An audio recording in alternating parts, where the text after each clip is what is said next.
Today we're going to be graphing using slope-intercept form.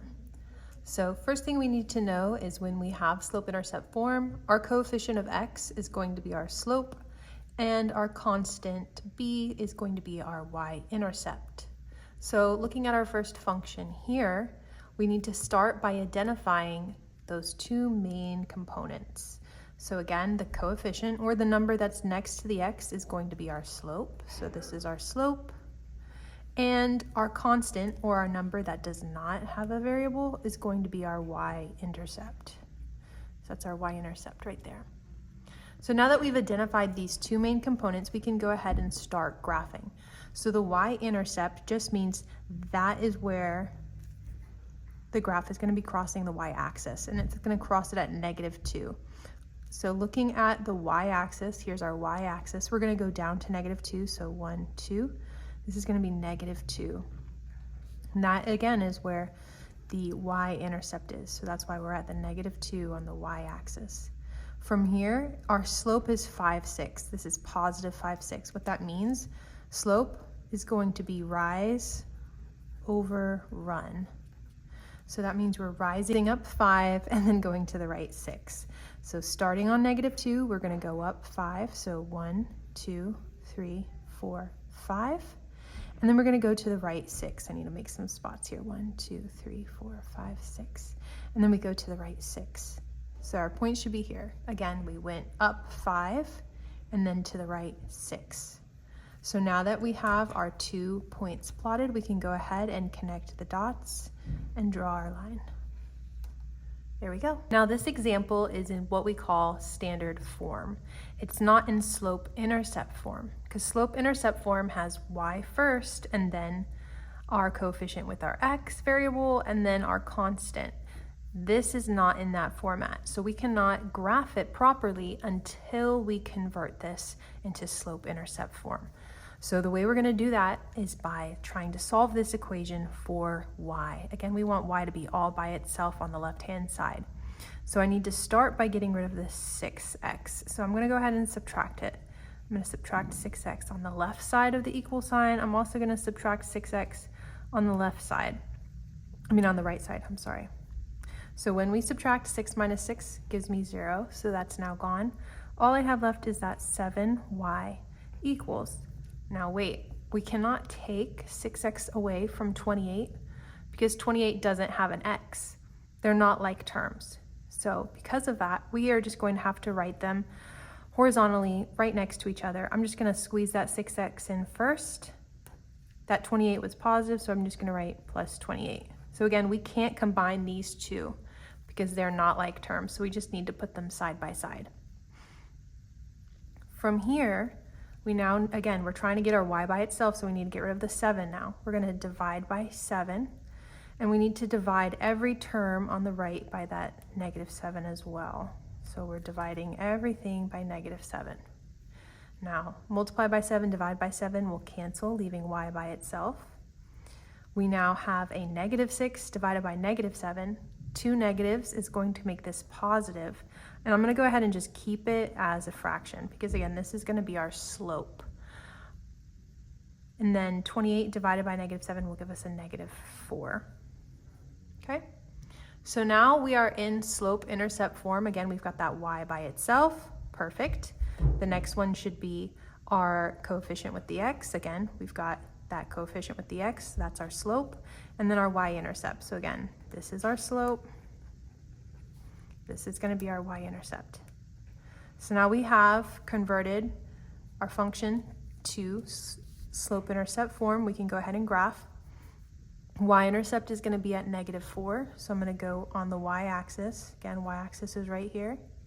And we're going down to -4, so 1, 2, 3, 4 will be right here.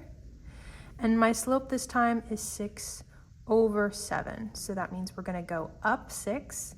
So 1, 2, 3, 4, 5, 6, and we're going to the right 7. 1, 2, 3, 4, 5, 6, 7. So up 6 to the right 7, right there. And again, we're just going to connect those dots and draw our line. So it should look like that.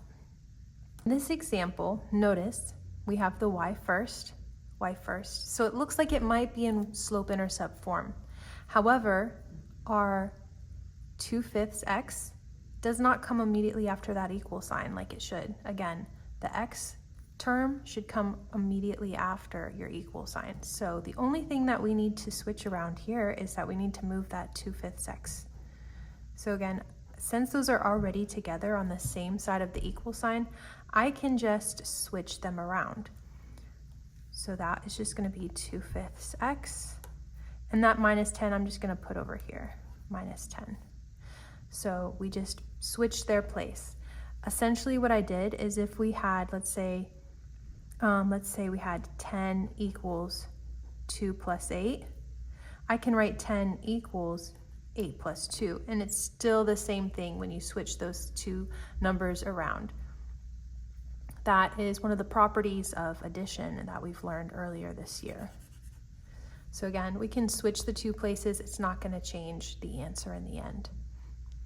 From here, we've now can identify our y-intercept, and this is going to be our slope. We just need to put it on the graph. So y-intercept is going to be at -10. I'm going to count by 2's this time. So we're going to go down 2, 4, 6, 8, 10. So there's our y-intercept, and our slope is at 2, 5. So we go up 2, 1, 2, and go to the right 5. 1, 2. Oh wait, we're counting by 2's. 2, 4, 6. So 5 would be about in there. So we go up 2, and then to the right 5 would be about there. Okay. Threw myself off counting by 2's that time. Something like that. Here's our last example. Our function here is in what we call standard form, but we need to put it into slope-intercept form in order to graph it. What we're going to need to do is get the y all by itself. So we're going to solve this equation for y. To do that, I'm going to go ahead and start by subtracting this 15x from both sides of the equal sign. 15 minus 15 gives me 0, so that's gone, leaving me with 25y. Now again, we can't subtract the 50 and the 15x because the 50 doesn't have an x. They're not like terms. So instead, we're just gonna put them next to each other. So I'm just gonna write that 15x right in there first, again, because we want that term to come first. And then that 50 was positive, so I'm gonna write plus 50. All right, we're almost done. The last number we need to get rid of is this -25 because it's next to the y, and we're trying to get y all by itself. So we're going to divide both sides by -25, and we need to divide every single term by that -25. That multiply by 25 and divide by -5 will cancel. So now y is all by itself, just like we wanted. We now have -15 divided by -25, which is now negative divided by negative gives me a positive, so I can write 15 over 25 x, and then 50 divided by -25 will give me a -2. Now my slope would be that 15 over 25. Now that would take a long time to count. Go up 15, go to the right 25. So what I can actually do is simplify this fraction so that it's a simpler slope to have to graph. Now I know 15 and 25 both have factors of 5. So if I divide 15 by 5, that'll give me 3. And if I divide 25 by 5, that'll give me 5. So when I simplify 15 25ths, it simplifies down to 3/5. So we have 3/5 x, subtract 2. So now that we have it in our slope-intercept form, we can identify the y-intercept and our slope. And now we can graph. So the y-intercept is at -2, so we go down 2 on the y-axis. Again, y and x. And then our slope is at 3, 5, meaning we need to go up 3, 1, 2, 3, and to the right 5, 1, 2, 3, 4, 5. So up 3, to the right 5 would be right here. And then we just connect our dots. And that's it.